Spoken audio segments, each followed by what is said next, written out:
Guys, അങ്ങനെ ഞായറാഴ്ച നമ്മളൊന്ന് പുറത്തു പോകാമെന്ന് വിചാരിച്ചു. എനിക്ക് പിന്നെ ഞായറാഴ്ച ലീവാണല്ലോ, ആകെ ഒരു ദിവസമല്ലേ ലീവില്ല, അപ്പോൾ എവിടെയെങ്കിലും പോകാമെന്ന് വിചാരിച്ചു. കുറേ നാളായി ബീച്ചിൽ പോകണമെന്ന് പറയുന്നത്, ഞാനാ പറയുന്നത് കേട്ടോ. അങ്ങനെ ഒരു ദിവസം ഞായറാഴ്ചയല്ലേ ഏതായാലും ബീച്ചിൽ പോകാമെന്ന് വിചാരിച്ചു. ഇത് ഏകദേശം തൃക്കരിപ്പൂരിൽ എല്ലാവർക്കും അറിയായിരിക്കും ഇതെവിടെ സ്പോട്ട് എന്ന്. നമ്മൾ എത്തിപ്പെട്ടത് വലിയ പറമ്പ് ബീച്ചിലാണ്. ആടെയാണെങ്കിൽ ഫുൾ ആൾക്കൂട്ടം, ഒരു സുഖമില്ല, നമുക്ക് അനങ്ങാൻ പോലും പറ്റുന്നില്ല, എല്ലായിടത്തും ആൾ. ബീച്ചൊന്നും ആസ്വദിക്കാൻ പോലും പറ്റുന്നില്ല. അങ്ങനെ നമ്മൾ കുറച്ച് ദുഃഖത്തിലായിരുന്നു. അങ്ങനെ ആ ദുഃഖമെല്ലാം മാറ്റാൻ വേണ്ടിയിട്ട് നമ്മൾ നേരെ പയ്യന്നൂർ പോകാൻ എന്തെങ്കിലും കഴിക്കാമെന്ന് വിചാരിച്ചു. ഫുഡ് കഴിച്ചാൽ നമ്മൾ വിഷമെല്ലാം പോകുമല്ലോ. അങ്ങനെ നമ്മൾ നേരെ പയ്യന്നൂർ പോയെന്ന്. കുറേ നാളായി പയ്യന്നൂർ AFCയിൽ പോകണമെന്ന് വിചാരിക്കുന്നത്. മുന്നേ നമ്മൾ സ്ഥിരം സ്പോട്ടാണ്ടായേ, പിന്നെ ഇടയ്ക്ക് ഒരു വലിയ ബ്രേക്ക് എടുത്തു.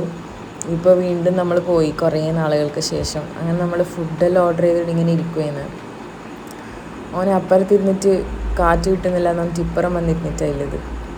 നമ്മൾ ഓർഡർ ചെയ്ത ഫുഡെല്ലാം വന്ന് നമ്മളതെല്ലാം കഴിച്ച് തിരിച്ച് വീട്ടിലേക്ക് പോയിക്കൊണ്ടിരിക്കുകയെന്ന്. ഇന്നത്തെ വീഡിയോ ഇത്രയേ ഉള്ളൂ ഗൈസ്. അടുത്ത വീഡിയോയിൽ കാണാം. ബായ്.